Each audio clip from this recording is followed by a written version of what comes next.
Hello class 6, welcome to Zenith Guru Fundamental. मैं हूं निकी पंडित and हम पहुंच चुके हैं अपने डे 5 पे। आज हमारा ब्रिज कोर्स का लास्ट डे है जहां पे हम बचे हुए बाकी के 3 चैप्टर्स को डिस्कस करने वाले हैं। ओके, आई होप कि ऑडियो एंड वीडियो एकदम प्रॉपर होगा। Let's start today's class. आप सभी को पता है कि डे 1 से लेकर डे 4 तक में हमने क्या क्या चीज़ें डिस्कस की थी एंड आज की क्लास में यानी कि डे 5 में हम क्या डिस्कस करने वाले हैं। डे 5 में बेटा हम ये तीनों की तीनों चैप्टर डिस्कस करेंगे एंड देन हमारा ब्रिज कोर्स हो जाएगा ओवर। Okay, let's start. सबसे पहला है हमारा living creatures exploring there characteristics. Basically यहाँ पे हम लिविंग क्रिएचर्स के बारे में जानेंगे, वो किस तरीके से रहते हैं उनको हम यहाँ पे एक्सप्लोर करेंगे, राइट। तो सबसे पहले तो देखो आपको ये पता होना चाहिए कि लिविंग ऑर्गेनिजम्स क्या होते हैं एंड नॉन लिविंग ऑर्गेनिजम्स क्या होते हैं। सी ऑन देयर फंक्शंस, ठीक है, उनकी फंक्शंस की वजह से हम ये इजीली आइडेंटिफाई कर सकते हैं कि which one is living organisms and which one is non living organism. जैसे कि प्लांट्स और एनिमल्स जो होते हैं या फिर और भी बहुत छोटे छोटे से जो माइक्रोब्स होते हैं, they all are living organisms. But question आता है कि हम कैसे डिफरेंशिएट कर पाएंगे कि वेदर इट इज लिविंग और नॉन लिविंग। तो उनके कुछ अपने फीचर्स होते हैं, जैसे कि जो लिविंग ऑर्गेनिजम्स होते हैं वो ग्रो कर सकते हैं, वो ब्रीथ कर सकते हैं, वो मूवमेंट कर सकते हैं, वो रिप्रोडक्शन कर सकते हैं, ये सारे के सारे फंक्शन शो कर सकते हैं, उनके अंदर सेंसिटिविटी होती है, ठीक है। लेकिन ये सारी की सारी चीज़ें मिसिंग होती है नॉन लिविंग में, तो यहाँ से हम इसको ईजिली आइडेंटिफाई कर सकते हैं, ठीक है। We see many objects around us जैसे कि book, pencil, plant, animal, vehicle, etc. Some of these are living while other are non living, है ना। कुछ इसमें से लिविंग है एंड कुछ इसमें से नॉन लिविंग होते हैं। लिविंग थिंग्स क्या होते हैं? जिनका पूरा एक लाइफ प्रोसेस चलता है उसको हम लिविंग थिंग्स कहते हैं, जैसे कि ग्रोथ, ब्रीथिंग, मूवमेंट, रिप्रोडक्शन, ठीक है, अपने सराउंडिंग के टूवर्ड्स रिस्पॉन्स करना। तो ये सब किसका काम होता है? ये सब के सब लिविंग ऑर्गेनिजम्स का काम होता है। वहीं नॉन लिविंग ऑर्गेनिजम्स इनमें से कोई सा भी फंक्शन परफॉर्म नहीं करता है, ठीक है। जैसे कि टेबल है, चेयर है, बुक है, कार है, ये सारे के सारे इनमें से कोई से भी फंक्शंस को परफॉर्म नहीं करेंगे। They are called non living. ठीक, यहाँ पे क्या है? What set the living apart from the non living? तो ये उनकी कैरेक्टर्स है। जैसे ये ग्रो कर सकता है ना, ये ग्रो कर सकता है एंड डू नॉट ग्रो, ये ग्रो नहीं कर सकता, ये मूव भी नहीं कर सकता खुद से, बट ये मूव कर सकता है, राइट। नेक्स्ट है, अब देखो पूरे के पूरे कैरेक्टरिस्टिक्स को हम वन बाय वन यहाँ पे डिस्कस कर लेंगे। सबसे पहला लिविंग बीइंग्स का कैरेक्टरिस्टिक्स क्या है? That is the movement. तो लिविंग बीइंग्स जितने भी होते हैं, लिविंग ऑर्गेनिजम्स जितने भी होते हैं, basically they can move from one place to another. ये बेहद आसानी से एक जगह से दूसरी जगह पे मूव कर सकते हैं। Living being shows movement. Animals move from one place to another, and plant do not move like animals. Plants move नहीं करते, but वो other activity जो living organisms करते हैं, plant वो करते हैं, ठीक है। इसी वजह से plants भी living organisms की कैटेगरी में ही आएंगे। क्लियर है? Opening and closing of flower, तो ये भी एक टाइप का मूवमेंट ही है ना। बेंडिंग टुवर्ड्स लाइट, लाइट को देख के वो उधर ही ऐसे झुक जाते हैं।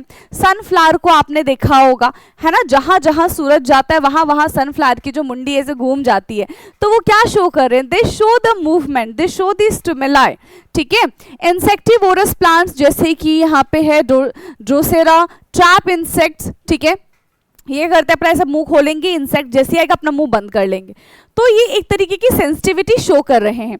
लेकिन अगर हम बात करें भाई नॉन लिविंग के बारे में, तो नॉन लिविंग मूवमेंट शो नहीं कर पाते हैं, ठीक है। Car move but are non living, तो वो खुद से थोड़ी मूव कर पाता है, उसको तो हम मूव कराते हैं, राइट। नाउ सेकेंड है ग्रोथ।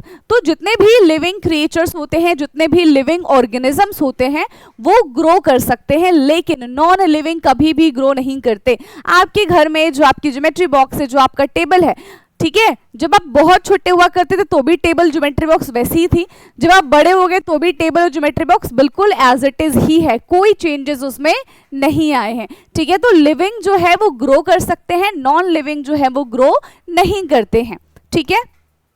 नेक्स्ट है न्यूट्रिशन। अब देखो जो लिविंग होते हैं ना वो ग्रो करते हैं, अभी मैंने आपको बताया। ग्रो करने के लिए बेटा क्या चीज की जरूरत होती है? ग्रो करने के लिए न्यूट्रिशन की जरूरत होती है। हम खाना खाते हैं ना, खाते कि नहीं खाते? हाँ, तो हम खाना खाते हैं, दैट मीन्स हमको उस खाने से क्या मिल गया? हमको उस खाने से न्यूट्रिशन मिल गया। तो जितने भी लिविंग ऑर्गेनिजम्स होते हैं उनके अंदर क्या प्रेजेंट होता है? मतलब वो क्या कंज्यूम करते हैं? खाने के थ्रू न्यूट्रिशन कंज्यूम करते हैं ताकि उनकी बॉडी में ग्रोथ हो, ठीक है, उनकी हाइट बढ़े, उनका वेट बढ़े, उनका बॉडी टेक्सचर अच्छा हो, उनके अंदर बहुत सारी एनर्जी हो, इसीलिए वो न्यूट्रिशन को इनटेक करते हैं। जबकि नॉन लिविंग इनमें से कुछ नहीं कर पाता है। So all living need food, growth, energy और बॉडी को रिपेयर करने के लिए जरूरत होती है। जहाँ प्लांट जो है वो अपना खाना खुद बनाते हैं, बट एनिमल्स जो है वो प्लांट्स और अदर एनिमल्स पे डिपेंड होते हैं, ठीक है, clear? Plants and other animals लिखा हुआ है यहाँ पे, ठीक। नाउ नेक्स्ट है रेस्पिरेशन। यस, तो जितने भी लिविंग ऑर्गेनिजम्स होते हैं वो सबके सब ब्रीदिंग करते हैं, वो सबके सब रेस्पिरेशन का प्रोसेस फॉलो करते हैं, यानी कि वो ब्रीद इन करेंगे एंड ब्रीद आउट करेंगे। कार्बन डाइऑक्साइड क्या करेंगे? रिलीज करेंगे एंड ऑक्सीजन इनटेक करेंगे, ठीक है। तो ये सब किसका काम होता है? ये काम होता है लिविंग का। वहीं अगर हम नॉन लिविंग से चीजें एक्सपेक्ट करेंगे सो नहीं कर पाएंगे वो, ठीक है। नॉन लिविंग ब्रीद नहीं करते हैं, ठीक है। हमारा जो पेन है ये नॉन लिविंग है, ब्रीथ नहीं करेगा, ठीक है। मेरे पास इधर माँ से बहुत सारी बुक्स रखी हुई हैं, वो सारे के सारे नॉन लिविंग है, वो ब्रीथ नहीं करते हैं, ठीक है। So respiration is the process of taking in oxygen and releasing carbon dioxide, ठीक है। अलग अलग एनिमल का अलग अलग फंक्शन होता है, अलग अलग बॉडी पार्ट होते हैं, ठीक है, इनहेलेशन के एंड एक्सहेलेशन के। So plant respire through tiny pores called stomata. देखो जो एनिमल्स है वो अपनी स्किन से, लंग से, गिल्स से इस तरीके से ब्रीथ करते हैं, लेकिन जो प्लांट्स होते हैं उनके पास छोटे छोटे से पोर्स प्रेजेंट होते हैं जिनसे वो ब्रीथ करते हैं, जिनसे वो ऑक्सीजन को हम बोल सकते हैं कि एक्सचेंज करते हैं, and that is called stomata. क्या कहते हैं बेटा? उसको हम स्टोमेटा कहते हैं, okay. Respiration is essential for releasing energy from food. Respiration के लिए क्या चाहिए होता है? यस, हमें एनर्जी की, देखो रेस्पिरेशन मतलब हमने ऑक्सीजन लिया and that oxygen provide us energy, ठीक है, ताकि हमने जो खाना खाया है, हमने जो फूड खाया है उसको ब्रेक डाउन कर सके, ओके। Now excretion. यस, तो जितने भी लिविंग ऑर्गेनिजम्स होते हैं दे एक्सक्रीट, मतलब हमने खाना खाया, हमारी बॉडी को न्यूट्रिशन मिल गया, अब जितने भी वेस्ट मटेरियल है जो हमारी बॉडी के काम का नहीं है वो हमारी बॉडी क्या करती है? बाहर निकाल देती है, रिड ऑफ कर देती है, एंड इसी प्रोसेस को हम बेटा एक्सक्रीशन कहते हैं। क्या कहते हैं? एक्सक्रीशन कहते हैं, ठीक है। सुबह सुबह जाते हैं ना वॉशरूम, तो क्यों जाते हैं? क्योंकि हमारी बॉडी में जितना भी वेस्ट होता है वो फिर हमको निकालना होता है, ठीक है। So removal of waste material from the body is called excretion. And example क्या है? किस किस की फॉर्म में हम अपनी बॉडी से एक्सक्रीट करते हैं? जैसे कि स्वेट, यूरिन, ठीक है। Plant remove excess water through leaves, water droplets on grass. तो ये सबके सब क्या है? रिमूवल है। सॉलिड रिमूवल भी हम रिलीज करते हैं, लिक्विड भी करते हैं और गैसेस भी करते हैं, ठीक है। ये हर टाइप का रिमूवल हम करते हैं। Now the sixth one is response to stimuli. तो जितने भी लिविंग क्रिएचर्स होते हैं वो रिस्पॉन्ड करते हैं, लेकिन नॉन लिविंग जो है बेटा वो रिस्पॉन्ड नहीं कर पाते। जैसे कि आप अगर खड़े हो और मैं आपको दूर से ऐसे आपका नाम लेके बुलाऊं, तो आप क्या करोगे? ऐसे फटाफट से ऐसे पलट के देखोगे किसने बुलाया मुझे, है ना। तो आप ऐसा करोगे, दैट मीन्स आपने रिस्पॉन्स किया, ठीक है। या फिर अगर मान लो आप वहां पे खड़े हो और मैं किसी दूसरे इंसान का नाम लेती हूँ तो आप रिस्पॉन्स नहीं करोगे, है ना। तो ऐसा होता है कि नहीं होता है? हालांकि तब भी आप कर ही दोगे, है ना, कि आपको भी तो देखना होगा किसको बुलाया गया है। होता ही नहीं होता है? स्कूल में एक बच्चे को टीचर बुलाते हो, सारे के सारे जो देखते हैं इसको क्यों बुलाया है ना, किस लिए बुलाया, क्या काम है, तो ऐसे ख्यालात मन में आते रहते हैं। तो ये क्या हुआ? ये रिस्पॉन्स हुआ, ठीक है। तो living beings generally response show करते हैं एंड नॉन लिविंग तो बिल्कुल ही नहीं करते, उनको मतलब ही नहीं है भाई, उनको मतलब ही नहीं है, ठीक है। तो any change in surrounding is called stimulus. जो भी चेंजेस हमारे सराउंडिंग में हो रहे हैं इनको हम क्या कहते हैं? इनको हम स्टिमुलस कहते हैं। And reaction to stimulus is called response. और जो भी चेंजेस की वजह से जो हम रिएक्शन दे रहे हैं इसी को बेटा हम क्या कहते हैं, रिस्पॉन्स कहते हैं। जैसे टचिंग अ हॉट ऑब्जेक्ट, तो जैसे ही गर्म चीज को हमने टच किया, ओ हम ऐसे हाथ हटा लेते हैं, है ना, क्योंकि हमने क्या किया, अपने सराउंडिंग के हिसाब से देखा भाई ये तो गर्म है और हमारा हाथ अपने आप हट गया, मतलब हमने रिस्पॉन्स शो किया, राइट। हमने क्या शो किया बेटा, हमने उसके टुवर्ड्स रिस्पॉन्स शो किया, right. Touch me not plant क्या करता है, जैसे ही आप टच मी नॉट प्लांट को टच करने के लिए जाएंगे वैसे मुरझा जाएगा, पहले से खुला खुला सा होगा, जैसे आप उसको टच करेंगे वैसे बंद हो जाएगा। तो उसने भी क्या शो किया, उसने अपने सराउंडिंग के हिसाब से जैसे ही आपने उसको टच किया उसने आपको रिस्पॉन्ड किया, ठीक है, और वैसे बंद हो गया, मुरझा गया।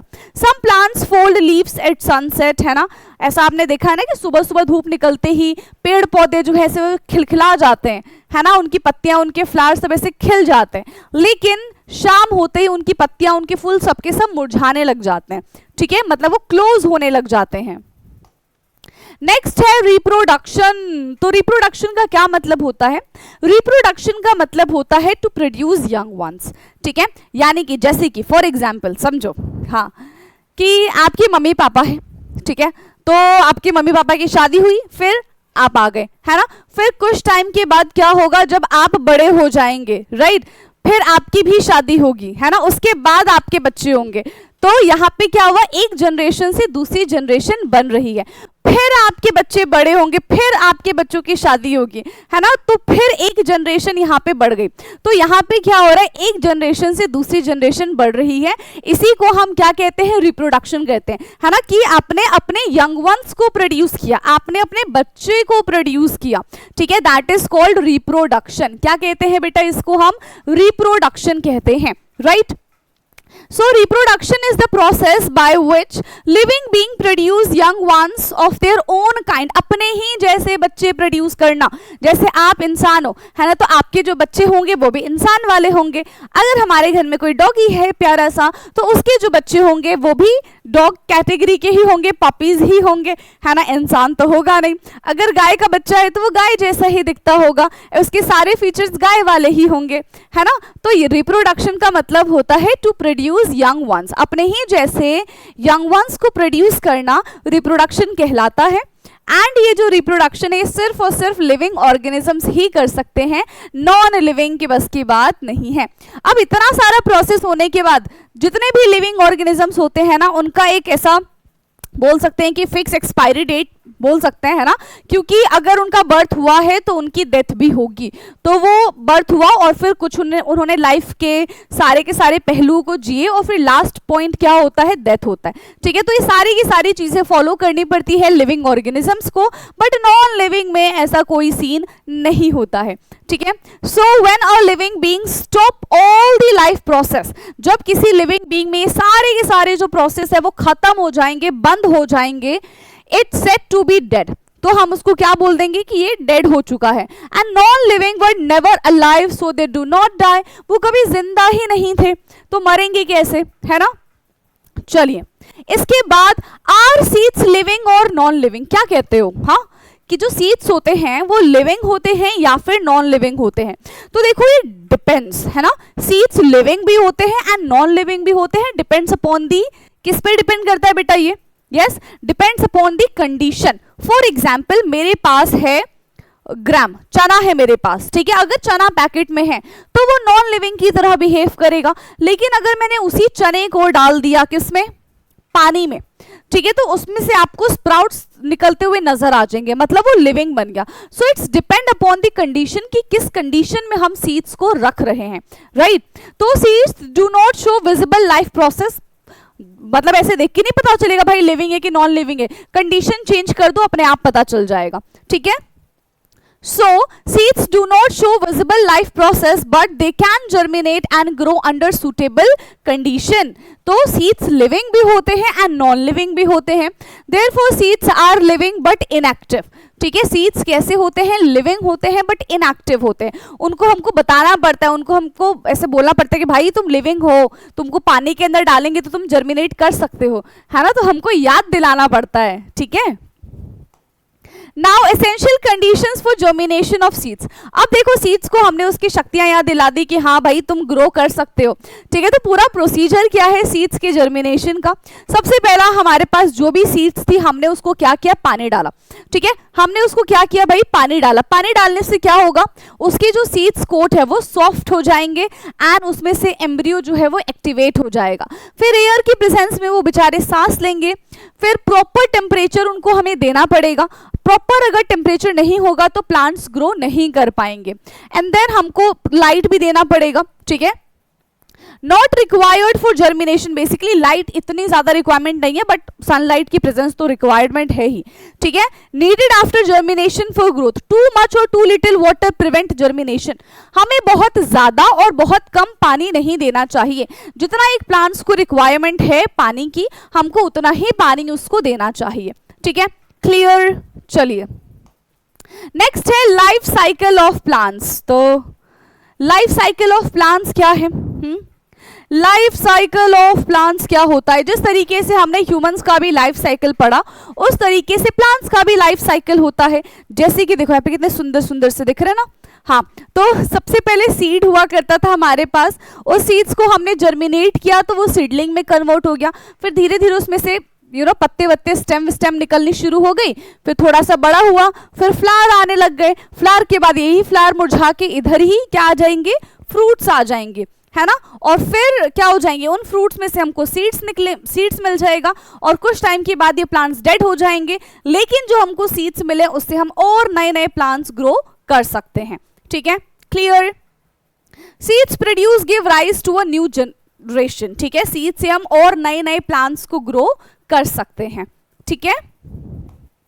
Now what is difference between plants and animals life cycle? Plants and animals के लाइफ साइकिल में बेटा क्या डिफरेंस होता है?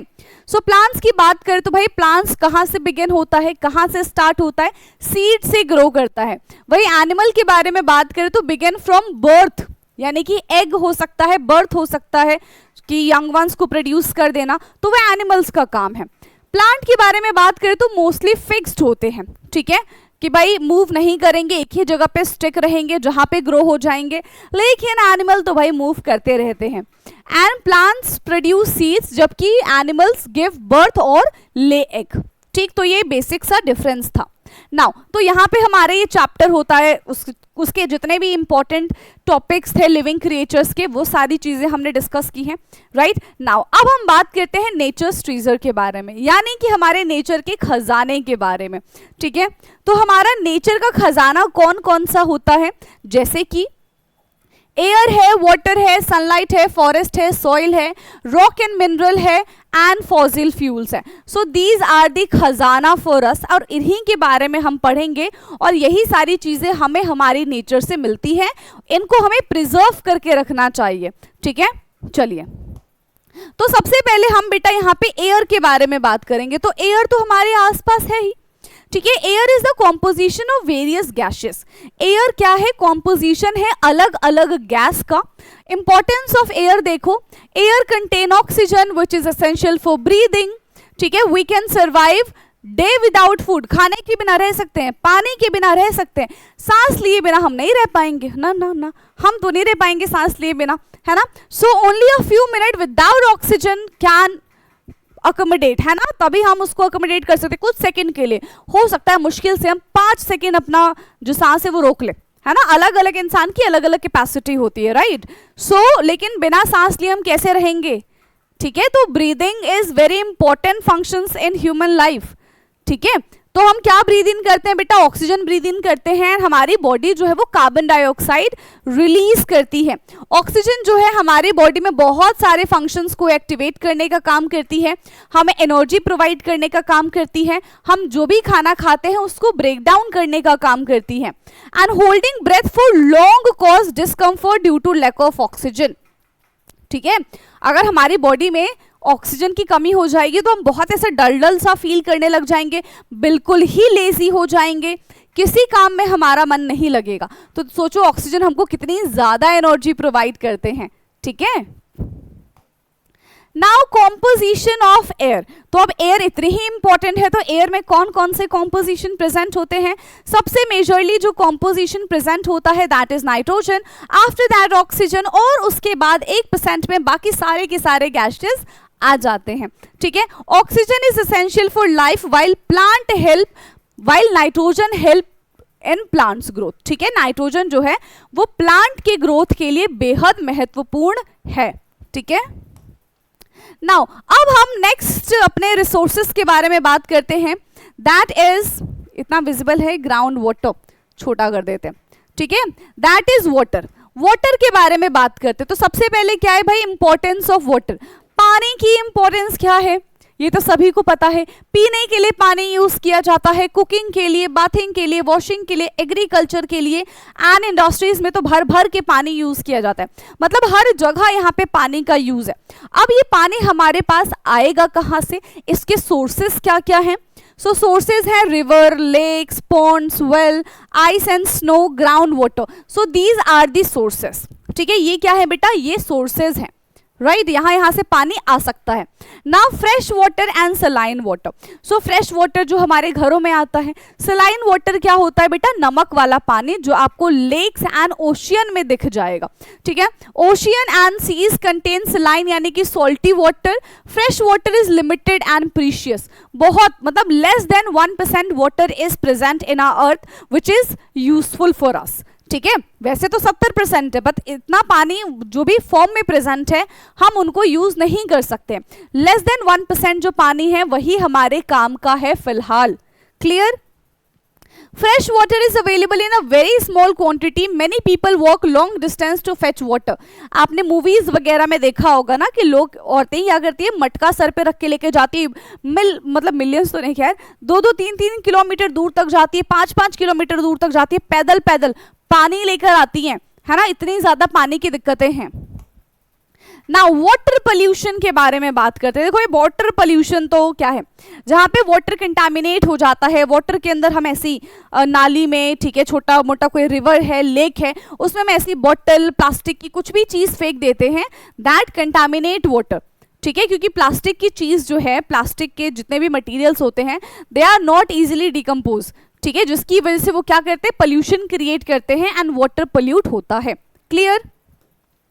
Now water get polluted due to plastic waste, industrial waste, domestic waste, इन सब की वजह से हमारा जो पानी है वो पोल्यूट हो जाता है। अब देखो पानी पोल्यूट हो रहा है, ज्यादातर हम तो नहीं बचा पाएंगे, लेकिन अगर हमें पता है कि भाई पानी की कमी है, तो हम पानी की अवेलेबिलिटी कैसे बना सकते हैं, while doing rain water harvesting.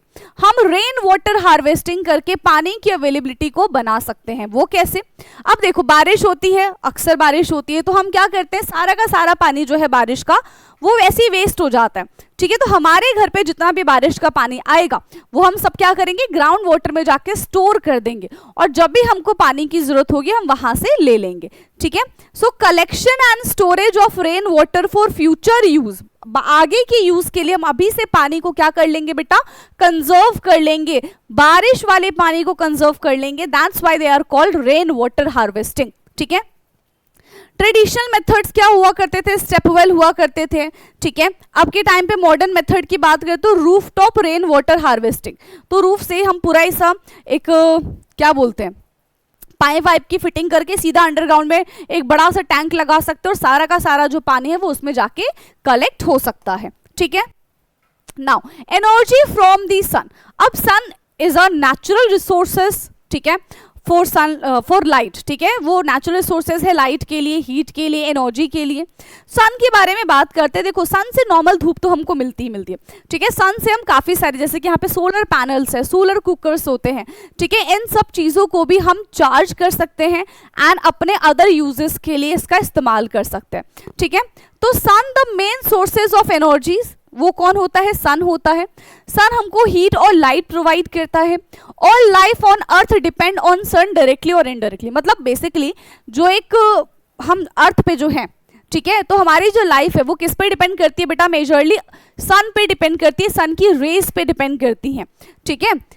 इससे हम क्या क्या कर सकते हैं, इनकी सन की जो एनर्जी है उससे हम काफ़ी सारी चीज़ें प्रोड्यूस करते हैं, जैसे कि अगर हम प्लांट के बारे में बात करें तो सन की एनर्जी की हेल्प से ही प्लांट फोटोसिंथेसिस फॉलो कर पाते हैं, ठीक है। ड्राइंग क्लॉथ जो है वो सूख जाते हैं, सोलर कुकर्स में इस्तेमाल किया जाता है, सोलर वाटर हीटर्स में इनका इस्तेमाल किया जाता है, सोलर पैनल में इस्तेमाल किया जाता है टू जनरेट इलेक्ट्रिसिटी।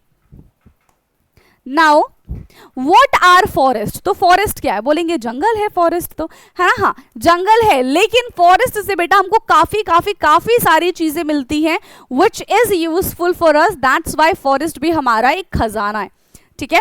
तो फॉरेस्ट से हमको क्या क्या चीजें मिलती है, फॉरेस्ट क्या होता है, एक लार्ज एरिया में जो बहुत सारे डिफरेंट टाइप्स के प्लांट्स आपको देखने के लिए मिलते हैं, तो उसको हम क्या कहते हैं, फॉरेस्ट कहते हैं, ठीक है। एंड फॉरेस्ट हमारे लिए इंपॉर्टेंट क्यों है, क्योंकि देखो ये हमको या फिर बाकी के एनिमल्स को फूड प्रोवाइड करते हैं, रहने की जगह देते हैं, इन्हीं की वजह से हमारा बायोडाइवर्सिटी जो है वो मेंटेन है, ठीक है। सॉइल इरोजन होने से बचाता है, हमारे एयर की क्वालिटी को इम्प्रूव करता है, क्योंकि जितना भी पोल्यूशन है प्लांट क्या करते हैं, पोल्यूशन को एब्जॉर्ब कर लेते हैं एंड हमारे एनवायरनमेंट को क्लीन करते हैं, ठीक है। मेंटेन वाटर साइकिल, इन्हीं की वजह से वाटर साइकिल जो है वो मेंटेन रहता है। जितने ज्यादा हम पेड़ काट देंगे उतने ज्यादा हम इन सब चीजों से परेशान हो जाएंगे, ठीक है।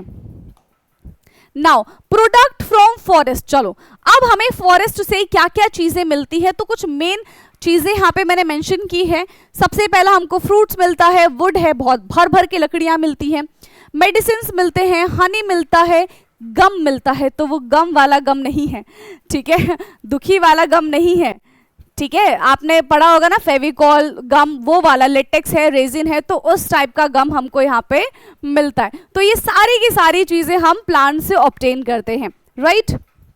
नाउ कंजर्वेशन ऑफ फॉरेस्ट, अब देखो फॉरेस्ट हमारे लिए इतना ही इंपॉर्टेंट है, तो हम फॉरेस्ट को कंजर्व क्यों नहीं कर रहे, आए दिन हजारों की लाइन में पेड़ कटते हैं, है ना, तो हमारा ही नुकसान है। हमें क्या करना चाहिए, हमें अपने फॉरेस्ट को प्रोटेक्ट करना चाहिए।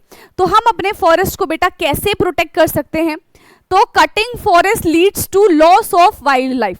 अगर हमने अपने पेड़ पौधे काट दिए तो वाइल्ड लाइफ में, मतलब जो जितने भी जानवर वगैरह हैं, है ना, जितने भी एनिमल्स हैं, उनका घर छिन जाएगा, ठीक है। सॉइल इरोजन हो जाएगा, हमारा जो क्लाइमेट है वो इम्बैलेंस हो जाएगा।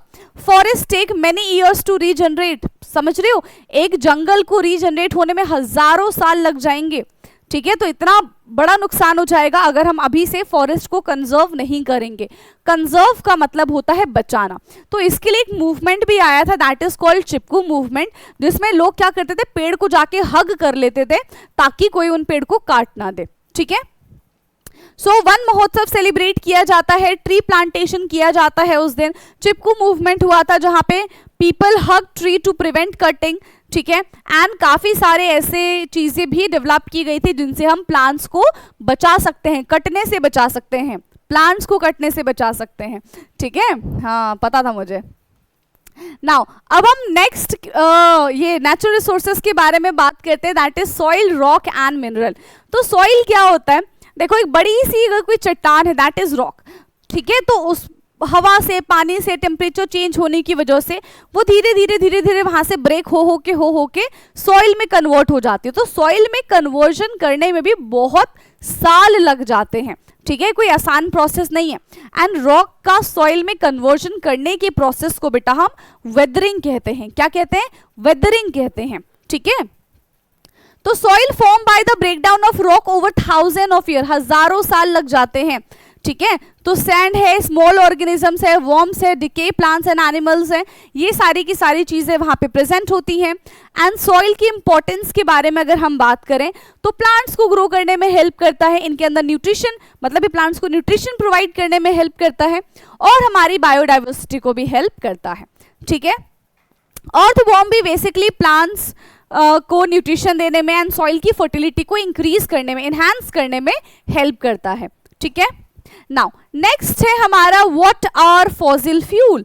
तो फॉसिल फ्यूल क्या होता है बेटा, जो प्लांट्स और एनिमल्स से ऑब्टेन किए जाते हैं, ठीक है, जो प्लांट्स एंड एनिमल्स से ऑब्टेन किए जाते हैं उसी को हम क्या कहते हैं, फॉसिल फ्यूल कहते हैं। तो fossil formed from dead plants and animals buried under earth for millions of years, जब plants और animals अर्थ में धंस गए थे, ठीक है, हजारों सालों तक, ठीक है, तब जाके high temperature and high pressure की वजह से वो कोल एंड पेट्रोलियम में कन्वर्ट हो गए, जिन्हीं को आज हम फॉसिल फ्यूल कहते हैं। फॉसिल फ्यूल के टाइप कौन कौन से हैं, जैसे कि कोल है, पेट्रोलियम है, नेचुरल गैसेस है, ठीक है। इनके यूजेस क्या है, ट्रांसपोर्टेशन में, मतलब कार, बाइक, इन सब में फॉसिल फ्यूल का इस्तेमाल होता है। कुकिंग में फ्यूल का इस्तेमाल होता है। इलेक्ट्रिसिटी जनरेट करने में भी फ्यूल का इस्तेमाल किया जाता है। Now problems with fossil fuel, क्या प्रॉब्लम है भाई फॉसिल फ्यूल के साथ? सबसे पहला तो बेटा ये बहुत लिमिटेड क्वांटिटी में, अभी देखो आपको पता है कि गैस की कितनी दिक्कत चल रही है ना, तो क्योंकि हमारा नहीं, हमें तो लाना पड़ता है ना वहां से, ठीक है, तो लिमिटेड क्वांटिटी में प्रेजेंट है, ठीक है। एयर पोल्यूशन कॉज करता है, कार्बन डाइऑक्साइड रिलीज करता है, जिसकी वजह से ग्लोबल वार्मिंग बढ़ते हैं, ठीक है, तो ये सारी दिक्कतें आती हैं। नाउ नेचुरल रिसोर्सेज के बारे में अब हम बात करते हैं, रीन्यूएबल एंड नॉन रीन्यूएबल। तो सबसे पहले नेचुरल रिसोर्सेज तो मैंने आपको स्टार्टिंग में ही बता दिया था कि कौन कौन से नेचुरल रिसोर्सेज के बारे में हम बात कर रहे हैं। Air, water, sun, forest, soil, rock, mineral and fossil fuel, इन सब के बारे में हमने बात कर ली है, ठीक है। अब हम बात करते हैं मैन मेड रिसोर्सेज के बारे में, यानी कि ऐसे रिसोर्सेज जो हम यूज करते हैं बट हमने ही बनाया है, वो हमको नेचर से नहीं मिला है, जैसे कि फर्नीचर है, ठीक है, मशीन है, व्हीकल्स है, बिल्डिंग्स है, ये सब के सब ह्यूमन मेड है, ठीक है। These all are the human made resources. Now यहां से बेटा अक्सर क्वेश्चन आ जाता है renewable resources and non renewable resources. तो रीन्यूएबल रिसोर्सेज क्या होते हैं? ऐसे रिसोर्सेज जिसको हम रिप्लेनिश कर सकते हैं, मतलब रिप्लेनिश का क्या मतलब होता है, हाँ, जिसको हम रिप्लेनिश कर सकते हैं, मतलब या तो हमारे पास वो बहुत ज़्यादा क्वांटिटी में है कि हम भाई उनको अंधाधुंध यूज़ कर सकते हैं, या तो हम उसको वापस से रीजनरेट कर सकते हैं, ठीक है।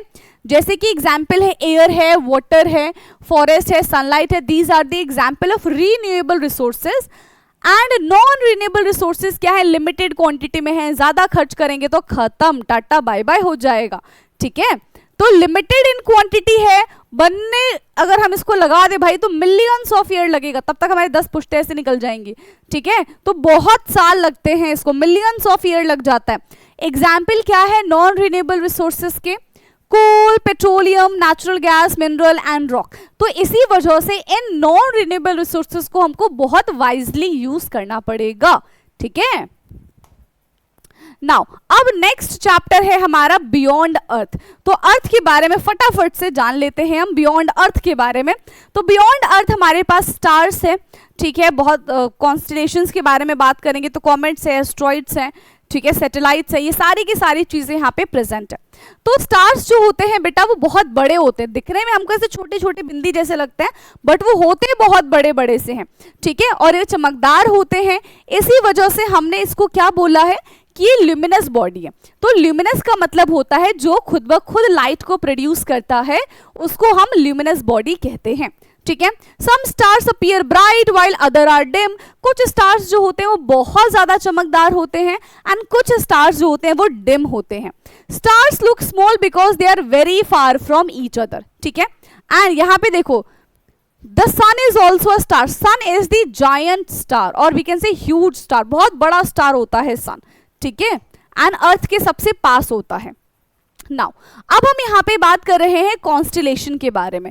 तो कॉन्स्टलेशन क्या होता है बेटा? ग्रुप ऑफ स्टार्स होते हैं, जब बहुत सारे स्टार्स मिल जाते हैं देन दे फॉर्म कॉन्स्टलेशन। क्या बनाते हैं? कॉन्स्टलेशन बनाते हैं from recognisable pattern. These patterns are imaginary and help us to identify stars. तो ये जो पैटर्न है ना बेटा ये इमेजनरी है, ठीक है, जो कि हमको हेल्प करता है स्टार्स को आइडेंटिफाई करने में, ठीक है। Different culture created different stories and names of the constellation. आगे जब आप क्लास में जाएंगे तो आपको अलग अलग स्टार्स के नाम देखने के लिए मिलेंगे, जैसे कि उर्सा मेजर है, ठीक है, उर्सा माइनर है, ओरियन है। तो ये सारे के सारे क्या है? They are the shape of the stars, कि जब बहुत सारे स्टार्स आपस में मिलते हैं तो इस तरीके का शेप बनाते हैं, ठीक है। इंपॉर्टेंस ऑफ कॉन्स्टलेशन क्या है कि पहले के टाइम पे जो सेलर्स वगैरह हुआ करते थे वो इन कॉन्स्टलेशंस को देख के ही अपना रास्ता तय करते थे कि हाँ इस डायरेक्शन में जाना है, उस डायरेक्शन में जाना है, ठीक है। फिर बाद में कंपास की हेल्प से भी वो जाने आने लग गए, है ना, और and still use to backup method in emergencies. तो स्टार्स को अभी भी इन्होंने अपने बैकअप मेथड में रखा था, ठीक है। नाउ इंटरनेशनल एस्ट्रोनॉमिकल यूनियन, इसका फुल फॉर्म आपसे पूछा जा सकता है. सो बेसिकली यहाँ पे स्काई को ऑफिशियली 88 पार्ट्स में क्या कर दिया गया है, sky into 88 officially recognition of constellation. तो इतने यहाँ पे कॉन्स्टिलेशंस है एंड हर एक constellation is a region of sky, not just a ship. ठीक है, उनका एक रीजन है, उनका प्रॉपर तरीके से डिफाइन किया गया, हर एक चीज बताई गई है. ठीक है, सिर्फ वो एक शेप नहीं है. नाउ देखो यहाँ पे मैं बता रही थी ना आपको, ठीक है, देखो तारुस है, कैनन्स मेजर है, ठीक है, ये लाइक अ सैनिक लग रहा है ना. नाउ ओरियन के बारे में बात करते हैं. So this is Orion like a Hunter. किसकी तरह लग रहा है बेटा, हंटर की तरह लग रहा है, ऐसे अभी तीर मार देगा ये. ठीक है, so recognised by 3 star in the straight line. यहाँ पे 3 स्टार जो है वो बिल्कुल स्ट्रेट लाइन में है. ठीक है, but seen in India from December to April. और इस टाइप का शेप हमको हमारे इंडिया में दिसंबर से अप्रैल के बीच में देखने के लिए मिलता है. मतलब अभी आपको आसानी से दिख जाएगा. ठीक है, नियर ब्राइट स्टार सीरस. तो ये कहाँ पे होता है, ब्राइट स्टार सीरस के पास होता है. ठीक है, फिर हम बात करते हैं कैनन्स मेजर के बारे में. तो यहाँ पे भी सीरस के पास, ये ब्राइट स्टार के पास ही ये कैनन्स मेजर प्रेजेंट है. तारुस के बारे में बात करें यहाँ पे हम, ठीक है, तो दिस इज दी तारुस, इस तरीके से रॉकेट की तरह दिख रहा है. ठीक है, तो ये इसका शेप है. नेक्स्ट है, हम पोल स्टार के बारे में बात करते हैं, जिसको हम हिंदी में ध्रुव तारा कहते हैं. तो इसे चमकने वाला तारा इज कॉल्ड पोल स्टार. ठीक है, appear stationary in the sky, चलते हुए नहीं दिखेगा हमको, बाकी के स्टार्स आपको मूव करते हुए नजर आएंगे, बट ये आपको मूव करते हुए नजर नहीं आएगा. Always point towards the north direction, हमेशा इसका जो पॉइंट होता है वो किसकी तरफ होता है, नॉर्थ डायरेक्शन की तरफ होता है. Visible only in northern hemisphere, सिर्फ और सिर्फ आपको नॉर्दर्न हेमिस्फीयर पे दिखने के लिए मिलेगा. And found using the big dipper और लिटिल डिपर. यहाँ पे क्या है, लिटिल डिपर है. अगर इसका शेप थोड़ा सा बड़ा होगा तो वहां पे आपको बिग डिपर देखने के लिए मिल जाएगा. ठीक है, ये भी हमारा बेसिकली डायरेक्शन को फाइंड आउट करने में हेल्प करता है एट नाइट टाइम, रात के टाइम पे. नाउ नाइट स्काई वॉचिंग, सी अभी आप जब अपने नानी और दादी के घर जाते होंगे तो आसमान में, खुले आसमान में आपको बहुत सारे स्टार्स देखने के लिए मिलते होंगे. हालांकि पता है यहाँ पे इस एरिया में अगर आप बैंगलोर साइड हैं, ठीक है, नोएडा दिल्ली साइड है, तो वहाँ पे क्या होता है कि इतना अच्छा आपको स्टार देखने के लिए नहीं मिलेंगे, बहुत सारे स्टार्स देखने के लिए नहीं मिलेंगे. Reason being pollution. ठीक है, तो ये सारी चीजें हमको नहीं देखने के लिए मिलती है. ठीक है, so that is the light pollution. जो आर्टिफिशियल लाइट्स हम जलाते हैं ना, उनकी वजह से भी पोल्यूशन होता है, जिसकी वजह से स्टार्स हमको नहीं दिख पाते हैं. ठीक है, तो ये है. नाउ नेक्स्ट है आवर सोलर सिस्टम. तो हमारे सोलर सिस्टम में प्लैनेट्स वगैरह हैं एंड द मेन थिंग सन है. सन के चारों तरफ बाकी सारे के सारे प्लैनेट्स जो हैं बेटा वो चक्कर लगाते रहते हैं. तो टोटल हमारे पास देखो, एक तो सन है प्यारा सा, उसके बाद हमारे पास 8 प्लैनेट है एंड हमारा नेचुरल सैटेलाइट है द मून. ठीक है, उसके अलावा और क्या क्या चीजें आती हैं हमारे सोलर सिस्टम में, that is asteroids, comet and other small objects. ठीक है, सन जो है एक बड़ा सा आग का गोला है. क्या है सन, एक आग का गोला है. ठीक है, जो कि हमको हीट एंड लाइट प्रोड्यूस करता है, और ये हमारे अर्थ से 150 मिलियन किलोमीटर दूर है. कितना दूर है, 150 मिलियन किलोमीटर दूर है. और इसके अगर डायमीटर के बारे में बात करें तो अर्थ के 100 गुना ज्यादा इसका डायमीटर होता है. ठीक है, अब ये हमारे सारे के सारे प्लैनेट्स हैं जो कि आपको पता होने चाहिए, एंड आई नो कि 5th क्लास में आप पढ़कर आए हो. ठीक है, Mercury, Venus, Earth, Mars, Jupiter, Saturn, Uranus, Neptune. और इसकी ट्रिक क्या होती है, my very efficient mother just serve us noodle. दोबारा, my very efficient mother just serve us noodle. ऐसे आप इसको लर्न कर सकते हैं. ठीक है, नाउ प्लैनेट में भी देखो प्लैनेट के टाइप है, इनर प्लैनेट कौन से होते हैं, आउटर प्लैनेट कौन से होते हैं. तो नाम अभी याद रखो, बाकी डिटेल में चैप्टर में पढ़ेंगे. ठीक है, तो इनर प्लैनेट कौन कौन से होते हैं, mercury, Venus, Earth, Mars and Rocky and solid. तो इस टाइप की चीजें जो है वो इनर प्लैनेट में आती है. आउटर प्लैनेट हो जाता है हमारा जुपिटर, सैटर्न, यूरेनस, नेपट्यून. ठीक है, जिनके पास रिंग है, जिनके पास बहुत सारे मून्स हैं, तो वो सारे के सारे हमारे आउटर प्लैनेट में आते हैं। नाउ अब देखो, इस तरीके से आपने मूवीज वगैरह में देखा होगा किसको, एस्ट्रॉइड को। ठीक है, तो एस्ट्रॉइड क्या है, रॉक्स वगैरह होते हैं, इररेगुलर ऑब्जेक्ट्स होते हैं, इनको हम एस्ट्रॉइड्स कहते हैं। एंड ये भी छोटे मोटे नहीं होते भाई, बहुत बड़े बड़े होते हैं। ठीक है, बहुत बड़े बड़े होते हैं, हमारे अर्थ से अगर टकरा गए तो दिक्कत हो जाती है। ठीक है, तो mostly found in the asteroids belt between Mars and Jupiter. तो ये एस्ट्रॉइड हमको कहाँ पे देखने के लिए मिलता है, मार्स एंड जुपिटर के बीच में देखने के लिए मिलेगा। और इसका साइज देखो 5 मीटर से 500 किलोमीटर जितना बड़ा होगा।